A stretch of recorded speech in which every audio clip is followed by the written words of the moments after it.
We got some big news tonight. So, hello, Internet. Three, two, one, and here we are. We are at the Booth Monkeys Live. We are currently in the pre broadcast settings. So, those of you tuning in who saw me going live, anyone who decides to go live, thank you for checking in. It is nice to hear from you today. Uh, I was chatting with a friend of mine, and we're just hanging out, wondering, back in the day, when you wanted to make a movie, all you really had to do was get a couple of friends together and just make a movie. I was inspired in my early years of the Kevin Smiths of the world. I was excited to see them do their thing and work their way up through independent circuits, through festivals, and while those things are still happening in live, what happened was is I kind of went a different route than others, and Booth Monkeys is a lot like that. Hello, Internet, Mr. BPG. You know me. The BPG stands for ball playing guy, and I'll be your live stream host of the day. Essentially, we are waiting for a friend of mine to check in on the stream. Hopefully, we're going to start working together on developing what I had started with the initialization of the Booth Monkeys. The first concept was to write the script. It was that if you write it, something good might happen. So I did. And I wrote it in my early days, and I didn't quite have the life currency under my belt to tell a story that was, truly tapping into the universal truths of what we're all interested in, and is a story worth telling, if you will. And so I kind of went about my life and just worked, sort of worked for a living and did what is expected of us to do when we're in the role of father, and when the role of things is to just do the job you got to do to take care of your family and kids. And in that process, I've had a lot of different job and experiences, but I definitely went away from just doing the main media that I wanted to do because there exists a bit of a struggle. I'll talk about this with Dre when he gets here, so we're probably just going to focus in. Honestly, I'm just kind of running my mouth while I'm waiting for Dre to get here since there ain't no one here anyways. And really what we're here to do is a writing session. So it'll be fun when we get to that part. I was kind of going over the business plan. I got my screen set up. I got my assistant back here over my shoulder. So, dogs are loose. Wife is in the house. We're going to have a nice quiet night here working into the evening. And if you do decide to join me, thanks for stopping in. Like all things social media, I did a really bad job of setting it out. So now, anyone who does turn in, you're going to have to just watch me do a couple social media pushes, and then I'm going to get to the writing. Because there's a couple of things I want to write into the script before we get started, and I have an agenda to follow today, and I'm going to be hosting the show. So, thank you, anyone who is or has always been a subscriber to Mr. BPG. The shows that I've been doing here on Mr. BPG, if you're in the comments, let me know. I'd like to know if you're watching my shows because you enjoy Mr. BPG, the editor who's putting together lyric videos. Are you one of the people who've been waiting for me to finally figure out all the right times and people and things that I need to get Booth Monkeys made? Bless you if you're one of those people. Trust me, those who know me and know I've been trying for years of trying just the right combination of right time, right place, right people, that kind of stuff. So, yeah, and what do we say? Where are we going with this? So, it was a couple years ago that I essentially decided, you know what? The right time is now. There is no other time than now. And anything that's not about working towards Booth Monkeys was to me a distraction because, as I've said in previous streams before, and I'll repeat it again here because I like saying it and I want to get a good copy of it. The main three ways I've always known to make a living better than basic suffering, to To succeed in this world, there was the three main ways I said once before was either through, just taking it and making it the way governments do, taxation and redistribution. And then the second method is doing that through vice. But the third method, the one that I always chose, was through art. There was something about being an impressionable youth working in movie theater,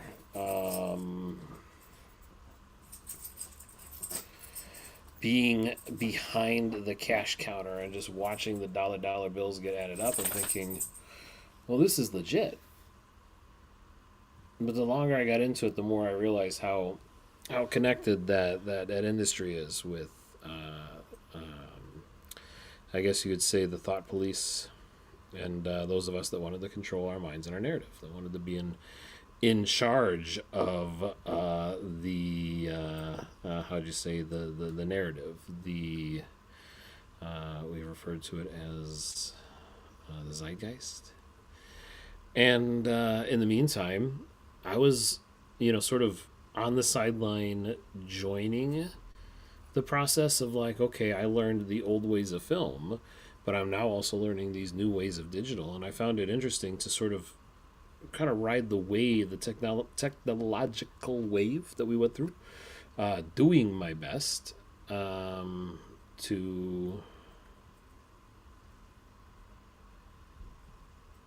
I'm back to messaging.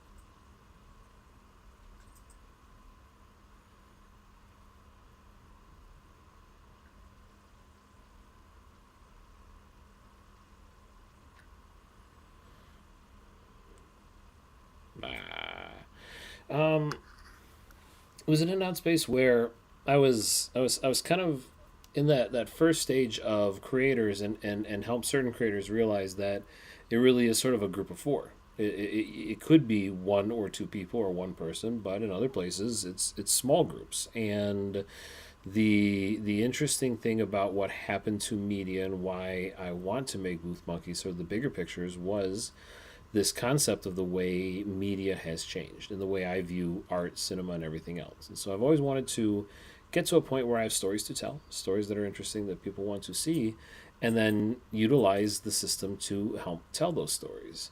The problem is I have to find a way to tell that story the way Kubrick was able to use 2001: A Space Odyssey propaganda to tell a very interesting story about everything else going on there. So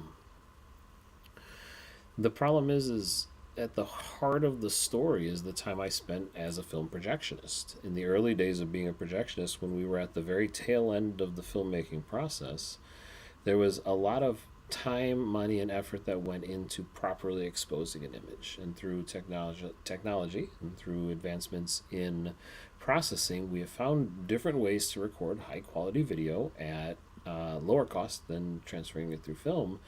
While some of us still shoot on film, thank you, those of you out there shooting the 70 millimeters and doing those things, there there's obviously now a kind of a change in the world switching to digital. And something else that we've seen, you've seen some of the reports and you can see for yourself, these cinemas have not adapted like they should to a changing market. COVID put out a very interesting scenario where people not only couldn't leave the home but didn't want to leave the home. Then everyone got into the streaming wars where it was like, let's buy up as much of this content as we can and then host it and own it and sell it off that way.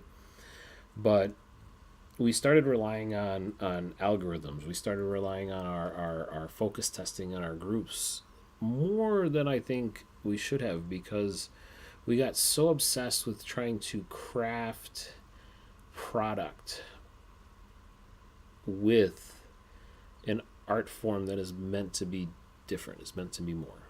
It's meant to be an art form that you are able to tell a story through picture, through sound. You're able to create emotion and experience in an audience. You're able to create a connection through time and space. You're able to invoke feelings and emotions as a work of art when done correctly.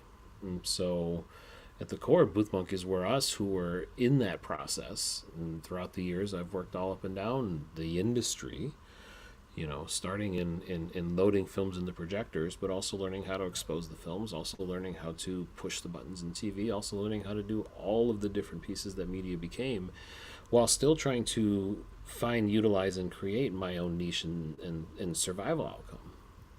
And so the reason we decided to go live today was Dre and I have been texting each other for years. We grew up as friends, and upon my growing into my youth adolescence, him and I were friends by convenience. We were just the two closest kids in the neighborhood, roughly the same age, but we also had a core group of friends that we rolled around with pretty much every day growing up. And it was through that core group of friends I was able to develop certain parts of my personality and style, and the reason I like certain music, and the reason I have certain hat styles and everything else.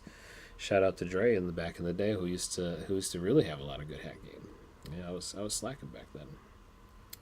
But anyways, we just happened to grow up next to each other, but we both seem to enjoy sport. The idea of sports entertainment. We were football players, we were basketball players, we did different things. And we also had different life experience and currency together. And over the years, no matter how far we've grown apart or how far we've gone, Dre and I have always found ways to reconnect. So he's one of those people in life that when they're not feeling right, or you're worried they're not feeling right, he's one of those people who checks in on you. And he's one of those good friends you've had over the years, and we've had a lot of experience together. So one of the times I was hanging out, we were talking, I said, Dre, I'm going to rewrite this script, Booth Monkeys, but I'm going to put you in the lead. I'm going to kind of take a side note and combine my character into Ryan, who I was when I was younger, when I was the lover architect, and then now I'm more of the Ed architect, as I recognize myself as a practicing light wizard, fighting in the internal game against darkness. And we'll get more into that as we develop this conversation. So we've had our first comment, checking in, see who's there. That's my buddy. Hey, buddy. Hey, buddy. Obviously, Sashin, you're welcome in on the back end. You know where I'm at. I'm in the shout out to Seven Talents. Seven Talents is a company over the years that we've worked together on to continue to try to carve out our niche within this complex and competitive digital industry. And I honestly think that on the back end, Sashin's doing an amazing job at finding that market niche, whereas I've always been the dreamer. I'm the one who spends my time during COVID studying human anatomy and then writing a movie script on the side just because I wanted to be productive. By the way, I wrote 3 movie scripts during COVID. I have them available. We're going to be going through that as part of this. If this live stream takes off, if you guys are interested in seeing more stuff like this, Dre and I are going to try to schedule a time where we can do this more regularly. And if we do it more regularly, the game plan is probably going to be to just, let you in behind the scenes and take a look at some of the writing and stuff that we're doing. So, up until now, what I've done with Booth Monkeys was mostly focus on things of production. I wrote 120 pages worth of script, and then I've laid it out on a board with a couple of different pans and paths that we wanted to go.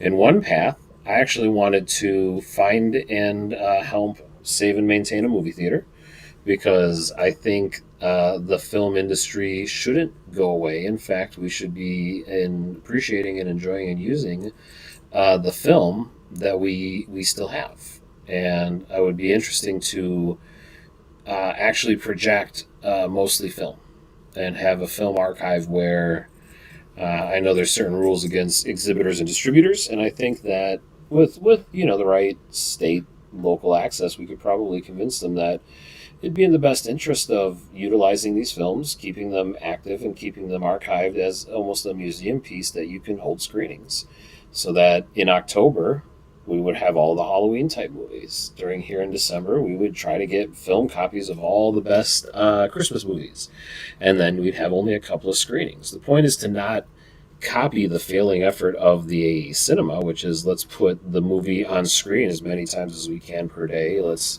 not innovate our kitchen and sure, we provide a little bit more snacks, but we can't find a more price efficient way of doing it. And we just want to kind of what Blue Monkeys gets back to is stop having an industry rely on underpaid children to do the work for you, and treat people like professionals. Don't distribute and destroy their career and their livelihood to save a few $1 million on the back end in the way that you process things. I mean, honestly, I'm not mad, because that's the twist of Blue Monkeys. When we realized how expensive and how hard it was to maintain all that film, it's like, shit, digital really did make more sense in a way. So the other part of the sausage we're going to be making today is just getting back into the script. And so one of the things I want to do before Dre gets here is I was talking to Sasha the other day. He was online. I've been begging him, Sass, you got to read my fucking script. You know how sick I am of you not reading my script. Are you going to read my script, Sass? Are you going to read my script? And he's always like, yeah, I'm going to read it. And then he'd be like, I got through this page. I made it to this page. And yeah, I'm not gonna lie. I did a few of my dues where I had to read scripts, that were submitted, and I understand. I'll always feel bad that one of my mentors went to the grave never reading my script because he couldn't get past the typos, and I'll always use the excuse that I'll always hide one typo in there on purpose, just to see if those two people found it. But honestly, my grammar is horrible, so I'm kind of interested to see how these AIs help us. But one of the things we were talking about with Christian, is mentioned this, and I'm going to get back to it, was the story has to hold you. It has to grip you. And so what I wanted to do was, as I got to the end of the script, when I was writing it originally, I had started to have a really good time messing around with what's the word? I had a really good time messing around with time dilation. I was kind of having fun playing with the concept of changing time, of what is it like to adjust and manage time in a story, and how important is it. And I got it from doing my research on one of the Church of Cinema episodes I wanted to do. I wanted to do a Church of Cinema episode on Memento, because I thought it was important that the movie is shown in sort of the backwards motion that it is. Because if it was showed in the forward motion, that it happens in real time, what we'd be watching is a group of people taking advantage of someone with mental illness, and it becomes a lot less fun to watch, because when you watch it, especially the first time you watch Memento, sorry, is it a random Church of Cinema cutaway? Do you remember watching Memento? Do you remember the first time you watched Memento and what it made you feel? And what I found about Memento is it's a brilliant film noir, because it checks all the boxes of film noir. It is a mystery that unfolds in front of you from beginning to end. There is a detective character. The detective is typically in over their head. The detective character is typically visited by the femme fatale, who sends him on a mission, and that mission usually has a twist. That's why they call her the femme fatale. And as I'm watching Memento, I'm realizing it hits every single note of the film noir checklist, and it does it in such a way that it kind of subtly goes behind you, because you're trying to keep up with Leonard, or Lenny. I think he prefers Leonard. And if I was editing, I'd do the cutaway to him correcting me, because Cypher from The Matrix calls him Lenny, and he corrects him to Leonard, so he can remember his name, but he can't remember too far back. And so when you watch the movie, you kind of get to really experience, and it was the first time I experienced as an audience member, wow, you can do things with time in cinema that you can't do with any other form of art. And up until then, I was a singer, and I was a performer. I used to do theater and stage, so we always had a very linear storytelling. You couldn't necessarily adjust time. So what I wanted to do with this first part of the script, going back to what Sashin said to me, is just like, hey, we need something to hook people in when we get there. So rather than jump right into Dre driving home like I do on his original, My plan is to actually have that very first scene happen when Dre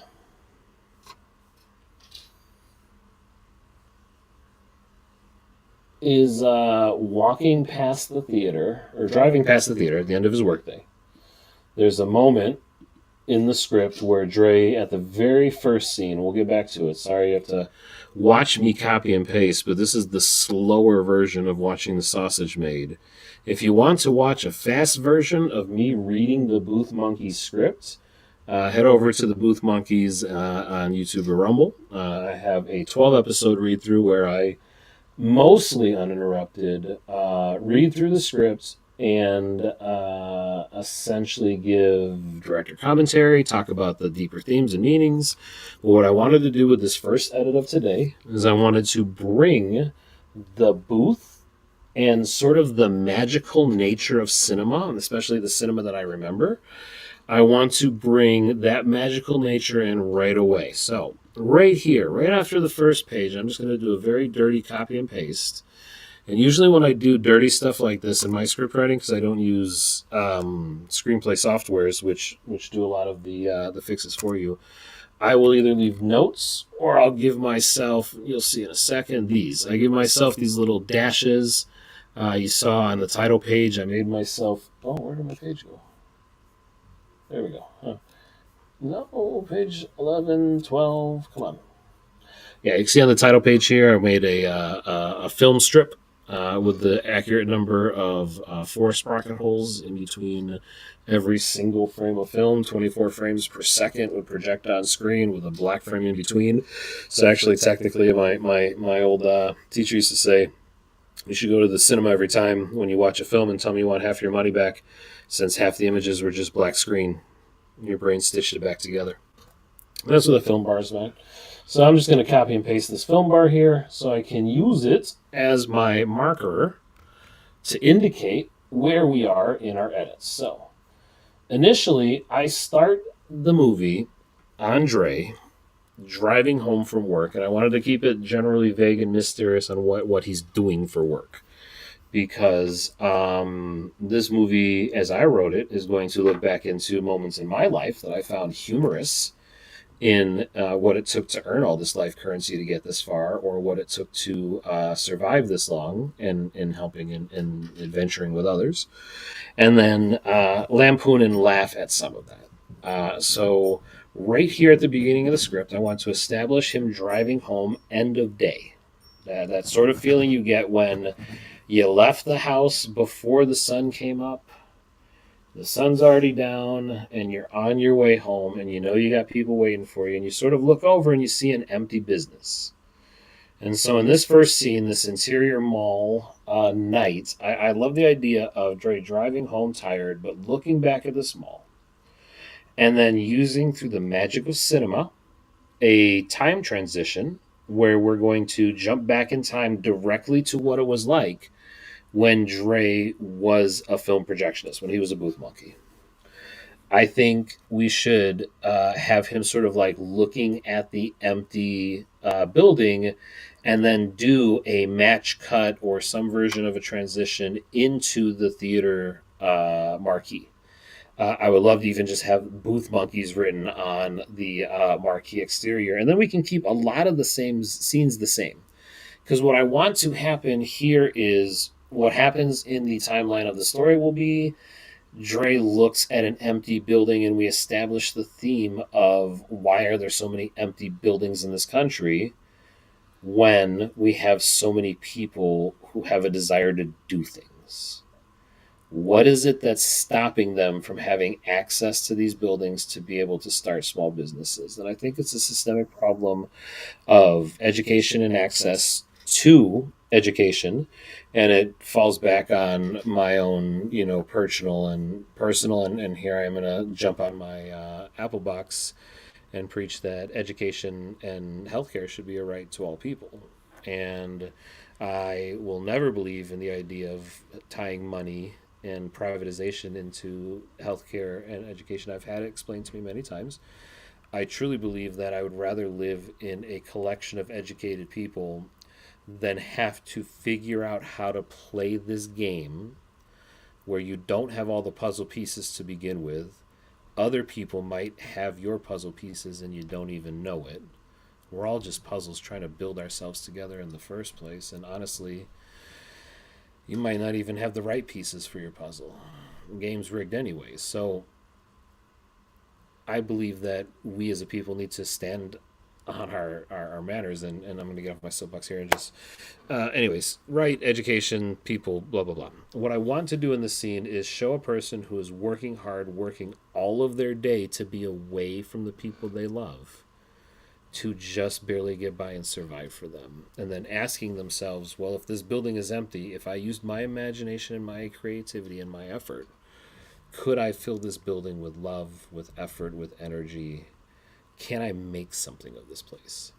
And that was at the core of what, starting an independent film used to be when I wanted to get in this business in the first place. When I was an old youngin, just kind of a OG from no money, wandering around the streets of LA and working for tacos. You're just getting paid in food sometimes, but it was good food, and you were gaining experience in that life currency we like to talk about. But you weren't advancing too much of your career when you were just a sampler. Then when I finally decided to specialize, I met a bunch of, I'm not going to call them shady people because they all seem nice outwardly, but I do believe that something can look one way and be something completely different and it being the same thing, if that translates. Either way, what I want to do now is get off my soapbox and get back to the script. I need Dre here to balance me out. That's what you guys are supposed to be able to watch is him and I sharing ideas. So the point is we're going to go right to the theater. So we're going to have Dre look at the abandoned building. It begins to look down. It begins to look run down. And then I'm going to give myself a space. I'm going to bring my bracket back to the right. And I'm going to put time, match, cut, transition. I can highlight that. We're going to make this one bold because our transitions should be on the right side of the screen. They should be bold and they should have a colon. And then now we're going to transition to the interior. We're going to put our theater.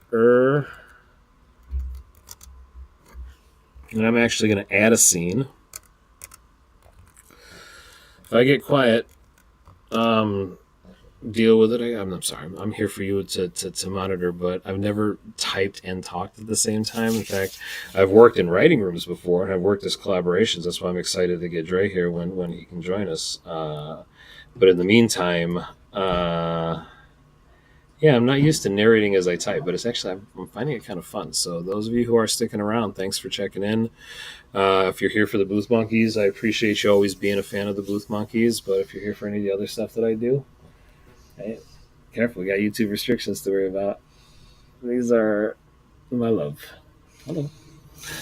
This is the wife I talk about in the background, the one I based the character off of here later. Some of the scenes are very loosely based on real life, so, and the fun flirting that we did to get to here. Where was I? She's very good at distracting me like that. All right, exterior, mall, parking lot.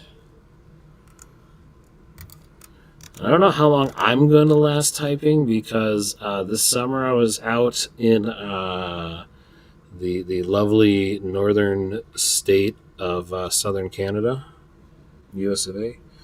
And in southern Canada, I fell into a creek, and my glasses fell off my face. They fell off my face. And I miss them. As part of the Mr. BPG look, I said I was a white-faced Spike Lee in a non-ironic way. I like his style, and I think we have a slightly similar style. He does like to wear sports, and I like to wear stylized hats, but it was that same sort of square frames, snapback hat, or fitted, just that style, the matching colors. Anyways, get back to the script, dummy. Early morning, we're going to transition, showing him sort of drift off into fantasy. So that way the audience is immediately introduced to where he used to work, and we're going to show sort of in like a dreamy montage what those nights used to be like. So here's where the script basically jumps into Dre sitting in the theater. I might actually change this one to Ryan because I like the idea of Dre seeing himself outside. I'm trying to remember because there's someone outside, I think, right? Or there's someone upstairs. Ryan is upstairs. And that's right, he doesn't need to be outside. He was inside the theater.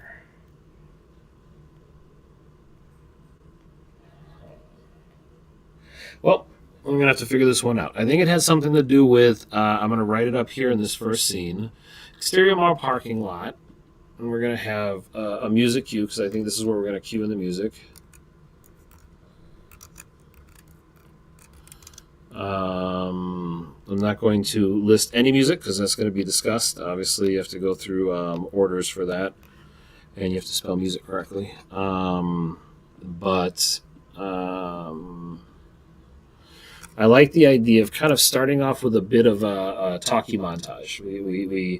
My goal was always to use a song by Blink-182 called "Damn It," because they do reference a movie theater in that song, and it just sort of has this feeling. But in reality, the song with the lyrics that I want to match up would probably be "Damn It." No, that's the same song. Shit, brain, try harder. No, it was Carousel. Because he says, well, my top spinning on a carousel, now I'm out here on my own with no emotions but a telephone. It's not a reason why, it's only just a reason to try. Just you wait and see. That whole life is a welcome dream. I'm not really feeling alone because it's just another night alone. Talks about things like just having a tank of gas becomes a treasure when you're truly on your own, away from your parents, on your own bills. It's a freedom, but you learn to appreciate everything else. And so the song is that sort of upbeat Blink-182 or 2000s pop, looking back on that time when the theater was popular. And so I want to capture in one montage intro our big three characters. That's going to be Ryan, Dre, and Ed.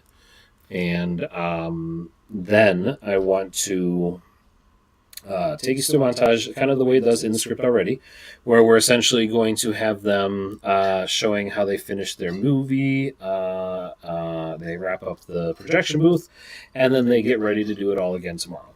And so what I think I'm going to do is we're going to have him get as far as the end of the, like, wrapping up the films and introducing the booth, only for the scene to end there, and however many minutes it takes to run that montage, probably a good 3 to 5 minutes if we're going to do it to a song, is supposed to then be him back at that red light, as if however long it took him to imagine what it used to be like was just that one red light. And I think that'll establish in the mind of the audience sort of that theme of that entrepreneurial mindset, but also eventually that mindset to serve others that he learns through, having to lose his job, having to have his career taken from him, and having to adapt and overcome. All right. Thank you again, anybody who is checking in and hanging out with me and my intern here. We're still waiting on Dre Dry. I've had my yin and my yang here checking in, so love you both. Thank you. Shout out Pink Otter and what she's doing over there with her showing. Makes beautiful things. And Sashin, hopefully you're still listening as we figure this out. I feel like this change. I'm hoping if I can stay focused on the script. That's why I was when Dre gets here, we're going to be focusing on that and a bunch of other stuff. I want to talk to him about pitching new ideas. I want to talk to him about developing the mural board, which is this one right here, where I've already written the script, but we're in our third revision of the script now. Usually most scripts don't get really good until the third revision. Trying to develop a business plan, but I really want to get help on that because one of the things I've noticed is that the industry has changed from that point too. So it's still possible to get your movies made and funded. It's all about finding the right team to connect to. And again, if you haven't followed up on the Booth Monkeys, maybe you watch the Mr. BPG piano for my music videos. There is a playlist available on this channel and on the Booth Monkeys YouTube channel. And in that playlist, I episode breakdown by breakdown what it was like living my life through the ups and downs of having a career change, having the world change around you, introducing the plot, introducing the characters. And granted, by this time, the story is going to change slightly from what it was during this 12 episode read-through, but at the same time, it's not going to change too drastically. Part of the reason Dre's here is because we're going to hopefully punch up some of the dialogue. And then, Miro Board also is talking about what I did with the Church of Cinema and how I started out with some basic scripting, working on thumbnails. Shout out Sass again for all the help you've been doing, teaching, working on thumbnails with me. It's been a lot of fun to work on that. Still not quite as good as you, but we'll get there. All right, so the music cue, and then we are going to show am I still bold? No, I'm not. Wait. I am still bold. Control B. So, bold. The movie lights are flickering, then flashing on. I do love that if you remember the movie The Majestic, or even Glorious Bastards, I just love that idea of the marquee going from him looking at it dead, but then seeing it come alive, reliving this moment. So, flashing on, lights, illuminate the entire parking lot. The sign on the movie theater. Wait, did I establish the theater on the mall? He's looking at Ben, he looks run down. Yeah, okay. I should add there's a movie theater there. There is a movie theater attached to the mall and seems closed. There are no lights in the dark parking lot. Man, I be typing all kinds of goofy stuff, don't I? What's to say? What? Alright. Sams. With it attached to the. Oh, this I just missed. I missed my case. Alright. Let's see. Yeah, so if I specify that the parking lot's stalled, I mesh transition. If we do early morning, it's still going to be dark out anyways. The music leads up. The movie theater lights are flickering from off to on, then full power. No, I'll just leave it then. Then flashing on full power.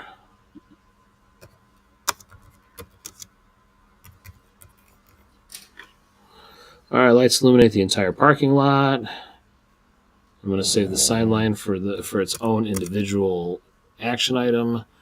The parking lot is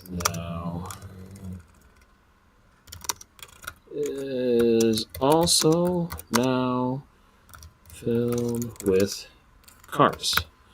And if we're being accurate, there'd probably be people walking around and all kinds of garbage on the street. But c'est la vie. That's how it goes. That is how it goes. So I guess a little thumbs up. Where you at, Dre? Dre said he's got to put his kid to sleep. It's ironic that Dre's he's putting his kid to sleep right now. And the script that we're trying to write, at its core, is a fairy tale retelling, father to daughter, the story of how they met their mother, at the worst time of their life. And it's a mixture of real life and fantasy, but it's funny that he's there putting his kid to sleep as we're about to work on a script talking about a storytelling. So, but yeah, we're still at the intro. I still think it's important for us to open it this way, and then we'll go from there. So, parking lot is now filled with cars. The sign on the movie theater marquee says bold and bright. What do you think it says? Booth monkeys. I don't even know if I need a now playing. But then I can think, yeah, then if we show Dre in there, if he looks a little younger, we could probably accomplish that. Some simple makeup. Cool, cool, cool. Cool, cool, cool, cool, cool. All right. Dre says something. Let me check in with Dre. I'm running a solo show tonight. I think Christian's shadow watching me now. So I think Dre will be on in a few minutes. So anyways, thanks for sticking it out so far. So, all right, so the sign says Booth Monkeys, and then we are going to have the music playing low. Music cue. I probably should put low. I'm just going to put Blink 182 Carousel. Did I hit caps lock? Carousel. Fat finger syndrome and typing.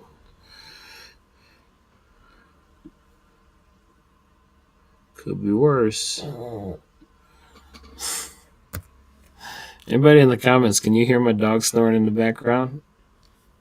My little Tyga's over there dreaming. It's the year of the Tyga. It was the year of the Tyga when we got him. He was our. She can hear me. He's just snoring into the microphone. I love him to death. He was sleeping on the far side over there.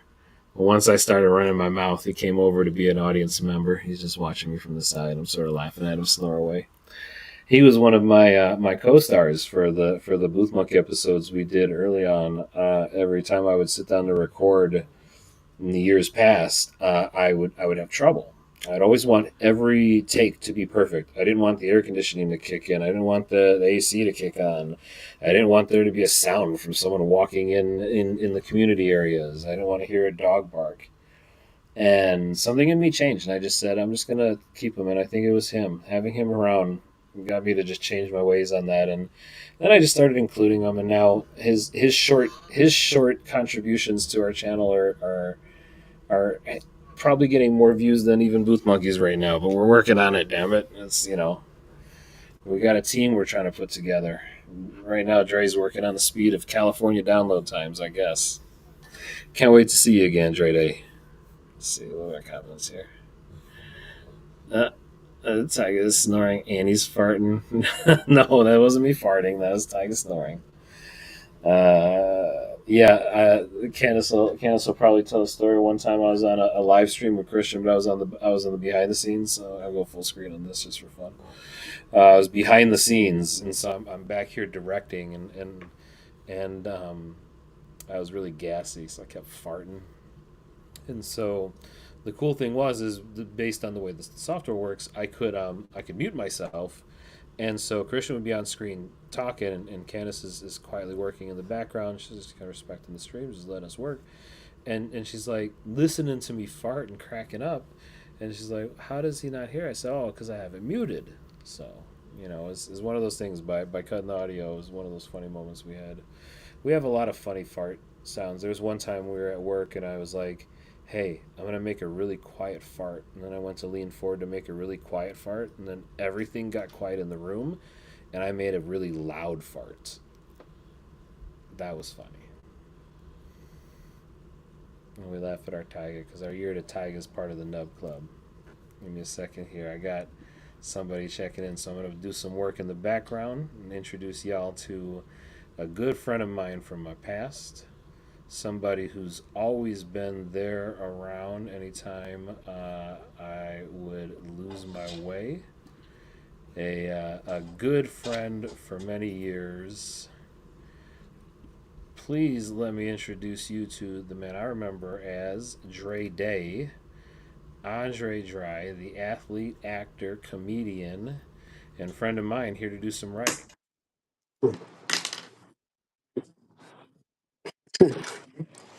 What's going on, everybody?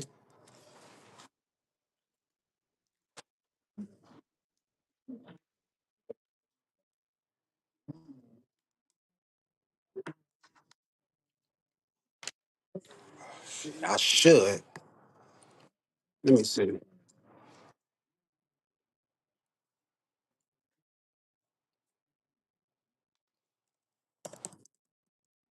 Yeah, I can hear you.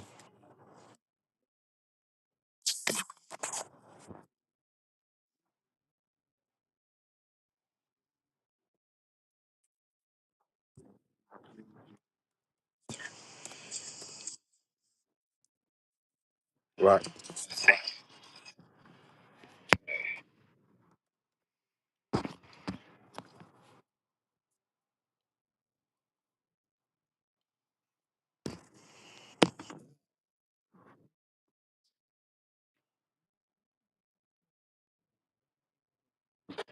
Man, it's been a long time, huh? Yeah, a long time ago.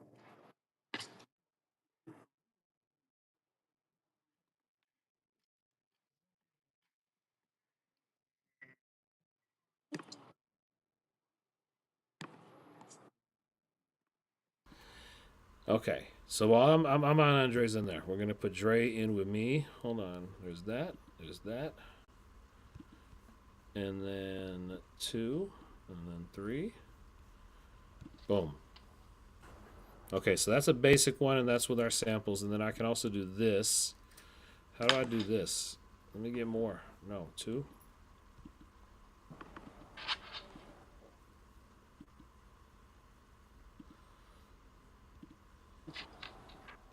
All right, here we go. Bang. So I don't know if you can actually see the screen that I see, but I basically put us up together on screen with the script going that way. When we eventually get into full time creation mode and stuff like that, what I want to be able to do is have us in the same script, working together, being able to go live on all that stuff. So we will see how that goes. Now, you said you were working on some writing stuff too. What have you been working on writing wise? Um, well, just comedy, and then I'm working on this, getting ideas for this dramedy I was working on, a little dramedy show. I was, Okay. yeah, let me see if I can. Let's see. So Because that's what I've been. that's kind of what I wanted to catch up with tonight. Is like, so one of the reasons that I even, oh yeah, I'm working on that. Sorry.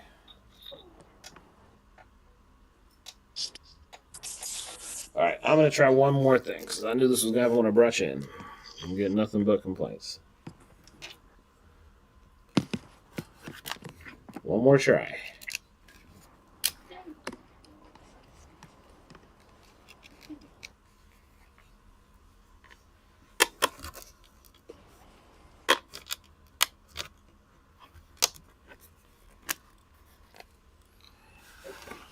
Hello.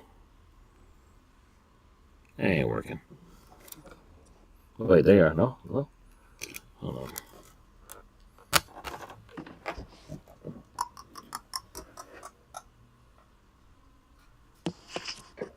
Why is it when I need one cable I can't find it?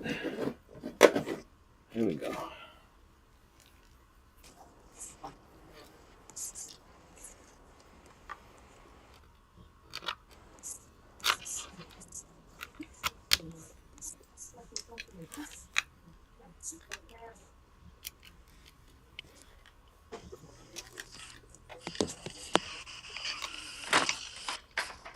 Then okay, check 1 2.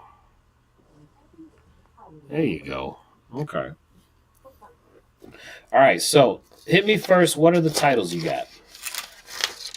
Let's see here. It's another one I'm working on called Flex City. Okay. Um, but It's about a personal trainer trying to work his way through life with his up and downs. Um, so it's basically the main basically at a workout studio is where it's mainly going to be based on. That's going to be the Okay. main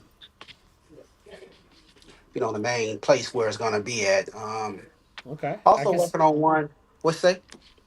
Well, I was thinking with those types of things is like there's a lot of those places that are like open 24 hours, and especially the ones that close.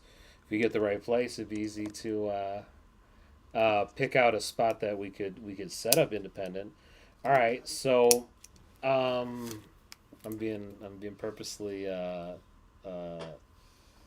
confused right now. All right, so have I told you this?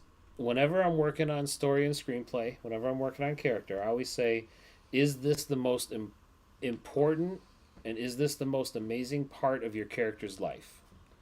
And if Hmm. it isn't, then why don't you show us that? Yeah, So we got a setting. So then, our character, male or female? yeah. Okay. What is at conflict for this male? Are we going to start off in a place where we're winning and conflict is brought to us? Or is there something about personal training specifically that we can focus on that journey? Like, how did they get there? What is the most interesting thing that happens in that personal trainer's life, or do we connect it through a series of shorts? Because that's one of the things that I like to do, that I was working on in a different script that I worked on, Hmm. working in on just writing a series of short stories and letting each of those short stories work as their own independent piece, and then trying to essentially weave them back together as a basket later. Yeah. So Yeah. I don't know. Where do you want to start? Do you got character names picked out, or are you still working on that?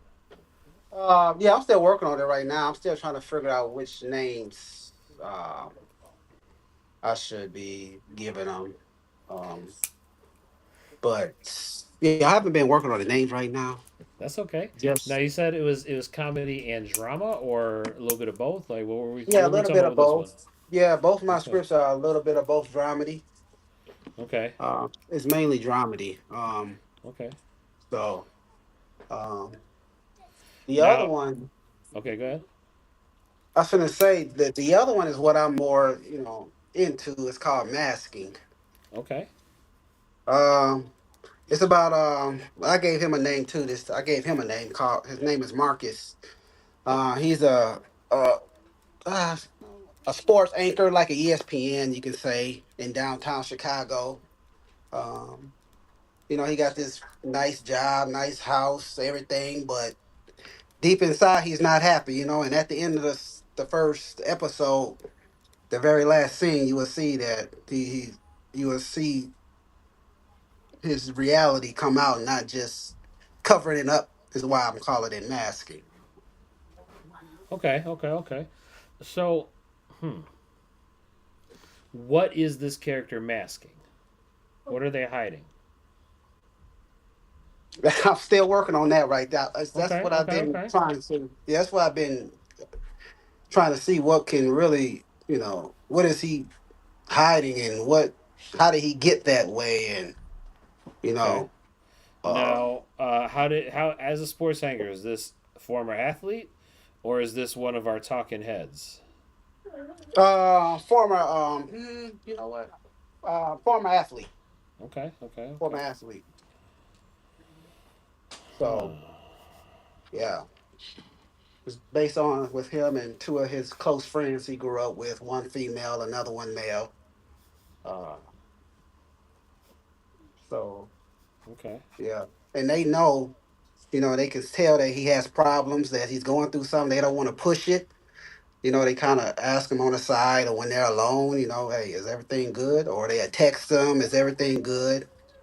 And then Yeah, that's, I found in my experience, like I didn't post everything I wanted to have ready for today's show, yeah. but before you got on, I Okay. was talking about one of the things I got caught up in is wanting to be personally involved in changing the way things are because I stupidly think it ain't fair to let things happen this way. Yeah. It ain't right. Now I'm gonna go back to the core what we're working on here, what we're talking about, right? It ain't right that a majority of people are trying to live their life the best they can, as clean as they can, however they can, Yeah. not bothering, not hurting nobody. But the average job is not paying enough to get anybody ahead, get them in the houses like we used to be. It's as if you and I were unlucky enough to be born like a generation too early for what this future's gonna be like, but a Yeah. generation too late to be part of them hustlers that took over the system before us. And Yeah. so I don't know, I'm not going to speak for you, but I can speak for myself in the sense that once I decided the only thing that they respond to is money and other things, I'm going to make sure that these people recognize one, they're not going to get my money if they believe in a trickle down economy. Yeah. The way trickle down economy works is I get mine and it'll trickle back down to you eventually if it works out, if we're on the right team. The problem Yeah. is if they have nothing to bring to the table, what point am I going to do to continue to add to their pile and keep giving them money Yeah. when they're not actually investing in me and you and our family and our friends, trying to actually, as I said in text, trying to actually make something different with our time and effort, not waste that money on anything but allowing artists to practice their craft. And how do we practice that craft? Well, we sit down, we write scripts, we use our life experience to Hmm. try to share what I think the most important reason why we get into this art, at least for me in cinema, is to share stories that can't not be told. They Yes. exist for a reason. And I think, I don't know how much you know about the history of cinema, but in its earliest days, it was a little bit racist. Oh yeah. Oh yeah. And shit, I mean, I was lucky enough to have life experience living around you to actually see real American racism in the car, in the streets, having cops pull you Hmm. over because you're the wrong color skin and saying, wait, that's not just something you see in TV or that they don't talk about. This is real.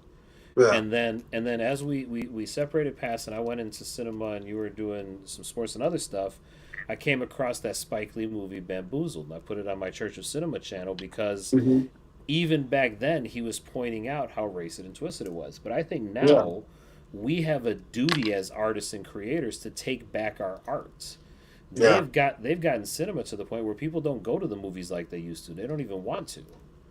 Movies are coming out and they're talking about how crap they are. They're talking about how nobody's going to the movies because they're not good. So it's on us to try to write that. So the way I Yeah. look at it is if we take this first session we're doing here on just pitching, it's like okay, we got two core ideas, but then let's go deeper into those ideas of like how do we tie these into what could be called the zeitgeist? How do we tie these into um, deeper stories that people are going to want to watch and share and be a part of others.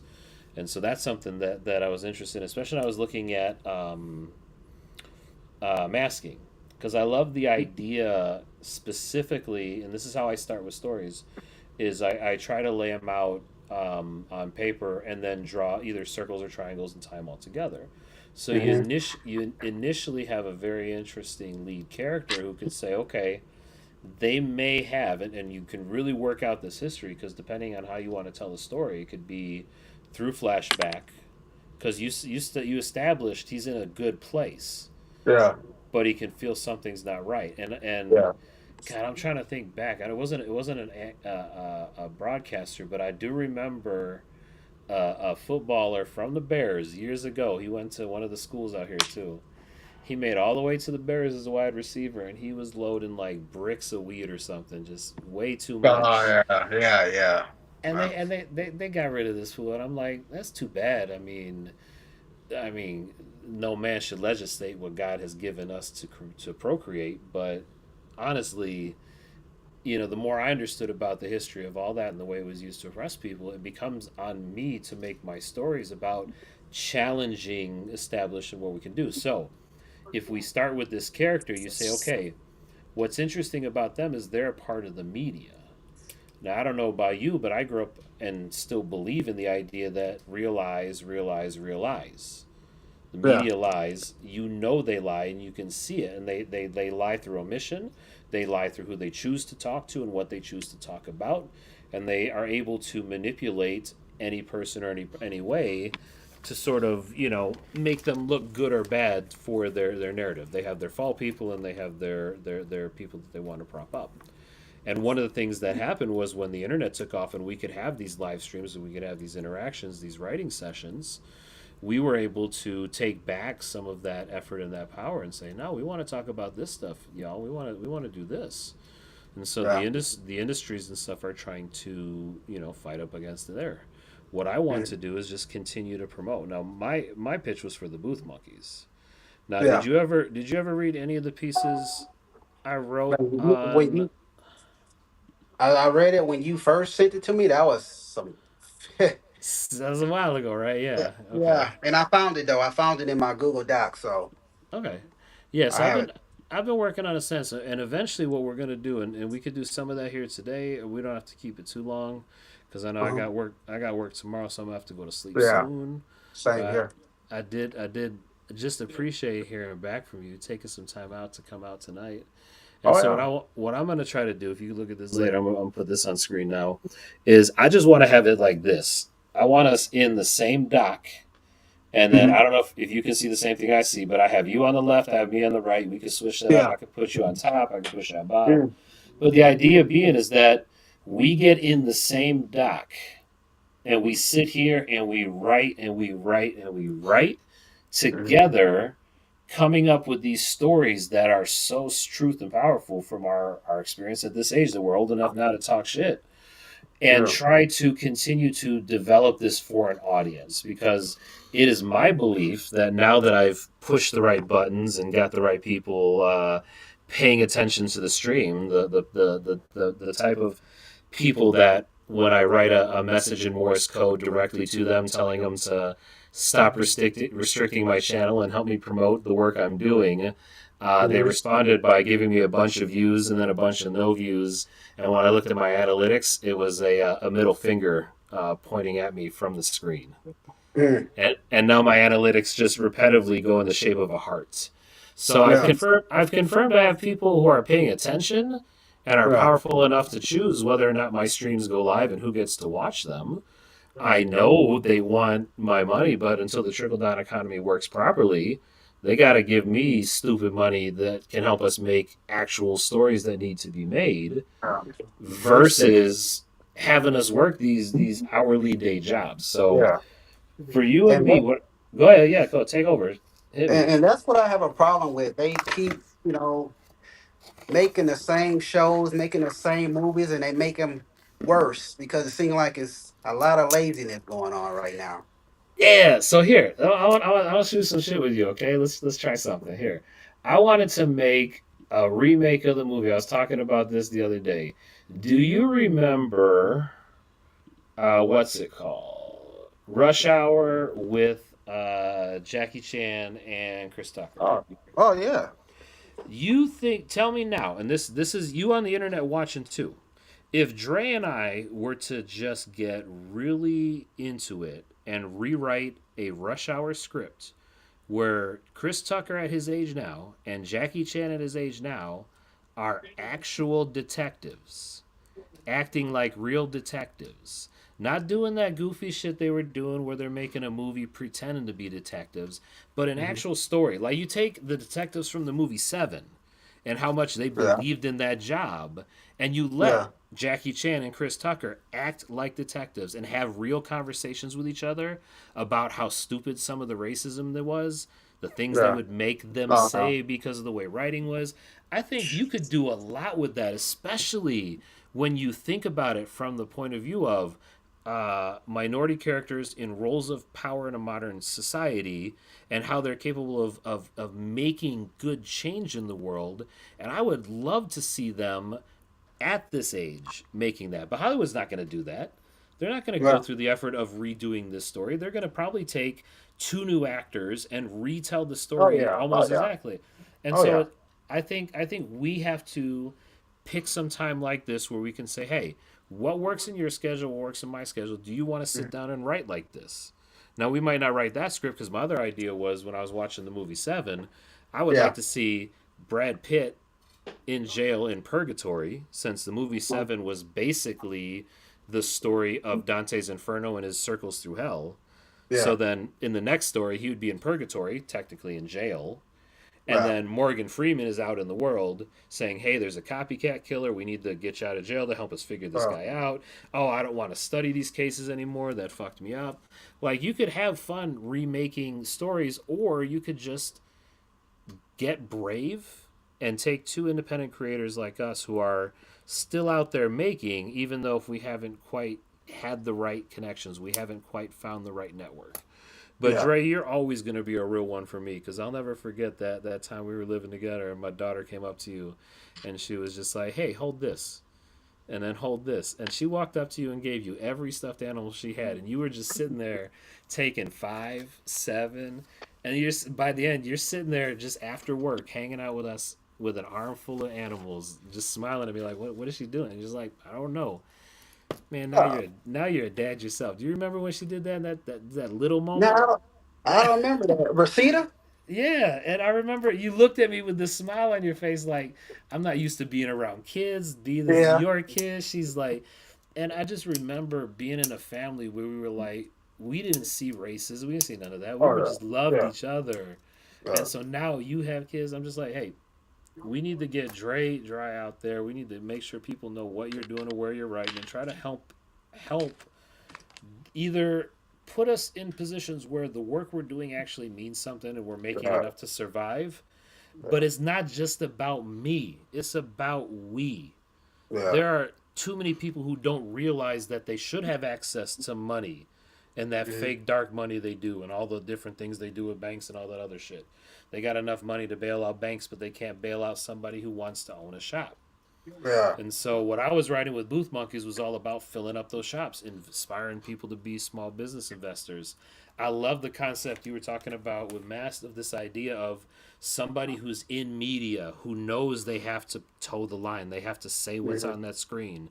But deep Mhm. down inside they know that's not right. And I almost think it'd be interesting to look historically about what it would be like during the years of history and were there any people in positions of media where they were exactly that, where they had connections in their past that they didn't want people to know about, who are still using them in their Mhm. place of power and money and what they have.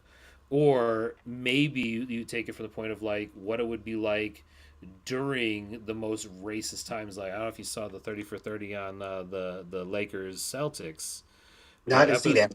I just started it, and episodes one's all about how racist it used to be back then. Bro. And Oh so I shit. always wonder if you could take all of those routes. So what I'm presenting Mhm. to you, Dre, is since we should wrap this up. I know we've been at this a while. I've been online over an hour, and I'm gonna kind of wrap it up here shortly. Do you want to commit to a day of the week? Do you want to make it a Booth Monkey Monday like we're doing here? Do you want to get back to me on what your best day of the week is? And what I want to do is personally, I'm going to keep working on Booth Monkeys and finding reasons to go live. But I also do a lot of daytime walking and exercising. So I'm trying to fit it Yeah. in the night after I get home and script. So do you Yeah. want to do this? You want to sit down and we'll start developing one of these ideas you have? Because you always ask me like, hey, Yeah. what do I do? What do I want to try? And honestly, I got Booth Monkeys to the point where I got to do some edits with you. I would love for you to be the star of it if we ever got it made, or at least if you wanted to. Mhm. But that one's done. That one's written. That one we just Yeah. need to get the right people starting to talk about it. I'm Yeah. already. It would be interesting for us to start from scratch at a white blank page or just Yeah. a Yeah. Yeah. empty screen and Yeah. build it from there. So if you're up for it, let me know if you want to do a day. And what we'll do is Oh yeah. we'll try to get on the same doc, and I'll try to clean up the system so that we're just basically typing the script as we go. Yeah. Yeah. Yeah. I'm down, man. My like I said, if it's during the week, I lay my son down at about 7. Uh, so I'm free after that on Monday through Fridays. So Okay. or either. So what's good for you? Same, because what I'm doing is I'm taking photos every day in the morning. I'm working, doing Hmm. my workouts, getting my exercise. But when I'm here in the evening, I can pick any of these days. And honestly, I'm getting to that age where I don't want to waste another day. Yeah, for real. If I can have three scripts done that I'm trying to sell, and I'm helping you write, and we're working together on just crafting, just making, Hmm. and then doing this, sharing stories, because I think something the audience isn't going to get out of today, but we'll Yeah, get on the next episode is when we actually right. start sitting down and writing these scenes Yeah, and start making these jokes and start making these funny these situations that are interesting to look at. So yeah, let's hit that up. Let me text you so we can get some details. And you yeah. audience members, if you guys are here tonight, you have Monday nights free and you want us on Monday again, let us know in the comments like you do. At any point you want to see us on a day, we'll probably figure it out. And obviously, anything we do live is going to be available archived later. So, you'll find us. We'll make sure to thing. Dre, do you have any socials that you want to put out on the internet so people can find Uh, any of the work you're doing so far? yeah, everything is at Dre Dry. All right, let me put up. I'll put up a banner for that next. I got all Yeah. right. Create banner. Eh, I need to work on yeah, my social media skills. yeah, me too, man. Like I said, we're the children of a mid generation where we didn't grow up with that shit, and these kids Yeah, do it. They do it for a living, and it ain't even fair. All right, yeah. are you on? What you on? YouTube's on the new Twitter X? Are you on Insta? What are you doing? I don't have Twitter no more, but I'm on everything else though. Okay, Yeah, even the Blue Sky that just came out. yeah. You get into any of those some TikToks comedians or whatever? Nah. Nah, nah. Yeah, Nah, not really. I'm still the go up and go up on stagecraft type of guy. I'm still like yeah. What see are the you still live. hitting? Are you still hitting the comedy shows? Well, since not lately because of our me and my wife's schedule. Yeah. So she gonna start working days next month. That's when I'm gonna get back at it. Okay. Yeah, So I've been wanting to share with you some of these comedy sketches we've been doing. I was what do you call it? I've had enough funny moments in my life, and some of them involve you too. That I would love to share some of these stories and start yeah, working on these comedy shows because I would love to hear what you're writing and the way you're practicing, plus yeah, all of that. So yeah. let me see if it works. Let me hit it. Bang. Yeah, add Dre Dry. I hope I spelled it right. Uh, Still, yeah, I still got it. yeah. Dre Day. Trey. Anyways, add Dre Dry. He's on the internet. Internet's a big place, but real ones posted in the comments. Dre, thank you so much for kind of coming on and doing this as a live stream. Cause I don't know about you, but I'm notoriously hard to get a hold of. Oh Like I yeah, said, if it ain't about stupid money and making things that matter, I don't want to deal with you. And if you're part of the team that's taken from others and yeah, redistributing it and keeping people the way they are and yeah. not giving them that freedom they deserve, not giving them that education and that health care they deserve, I ain't got time for you. So we're going to work towards that. But, Yeah. anyways, thank you for joining the show today. I do appreciate you. We're going Oh to yeah. wrap it up here. Remember, Anytime. you can follow the Booth Monkeys on Rumble or YouTube. I am Brian, aka Mr. BPG on the internet. I make lyric music videos. I vlog. I am forever going to be the modern day pirate of modern media, and they will never break me. So, thanks for watching the show tonight, y'all. We will do this again soon, and I'm going to work out some of these kinks so we can go off. So, Yeah. thank y'all for watching, and we'll see you at that next show. I appreciate it.